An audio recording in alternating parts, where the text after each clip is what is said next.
Have you ever had a question on how to transition from a bulking cycle to a cutting cycle? Should you do high reps, low reps? What's the deal? So that's what we're gonna be talking about today. We got a great question here. I'm Vince Del Monte, by the way, and this is the show that I call Ask the Skinny Guy Savior. It's where I answer your questions. Right now, we're in a certain series of videos where I'm trying to answer each question in 3 minutes or less, and we're just doing one question per episode. So Kevin asked a great question here. Greetings, Vince. What is your thought on bulking and cutting routines? High reps on a cut, or do whatever you did when bulking, and also take on lactic acid training? Okay, absolutely. You answered the question already.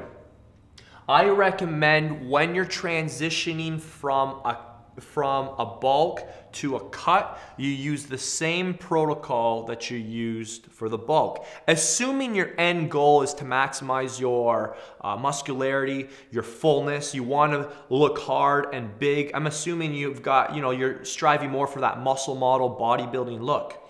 If you're just trying to lose weight, don't get me wrong, I have a lot of friends who could care less about having bulging muscles and being really proportional and sculpted. They're just interested in being lean and having a flat stomach. A six-pack isn't even in their vocabulary. They'd just be happy with a flat stomach. So for those people who just want to lose weight, there's certainly a time and place for more metabolic resistance training circuits. Circuits where you keep your heart rate up. You almost turn the weight training workout into a cardio workout, but you're using weights. That's very popular for a large majority of the population, and there's nothing wrong with that.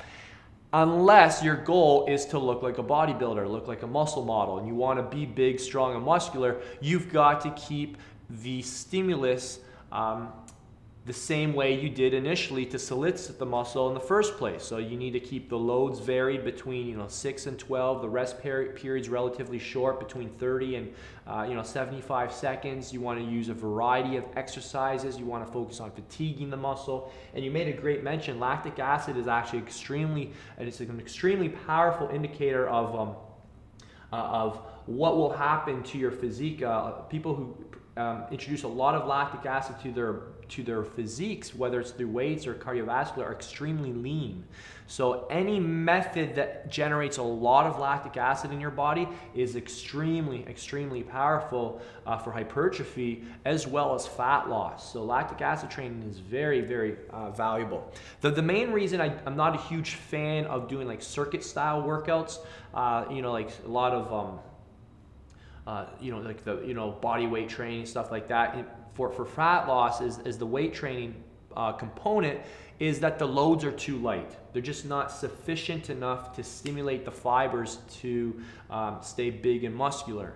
So we need to target the high threshold motor fibers, the ones that are going to generate the most muscle mass in our body, and we need heavier weights, and we need certain rep ranges, as I already suggested, and rest periods, as I've already suggested, higher time under tension style training to keep those muscles big and hard. That's why you're never going to see bodybuilders sign up for CrossFit 12 weeks out from their show. You're never going to see a natural or a pro bodybuilder sign up for a circuit workout and as they're dialing in for a show, because it doesn't have the same stimulus on the muscle. So the question you always have to ask yourself is, what is my goal?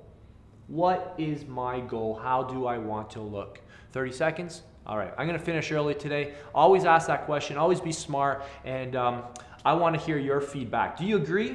Do you find that the best protocol to maximize muscularity when going from a bulk to a cut is to stick with the similar style hypertrophy protocols that you did? Or do you disagree? Do you think there is, are you able to maintain your muscularity while doing circuit style workouts and higher rep workouts? What's your experience been? I'd love to know. Let's look for some common trends, some common themes from the people that actually take action and do something and have something to say for it because they have a result to show for it. Leave your comments and questions below. Like it, share it, all that. I don't need to tell you that anymore. And if you haven't subscribed to the channel, I'd love for you to do that. These videos come out on a regular basis, and I don't want you to miss out on a single one. Thank you so much. We'll talk to you soon.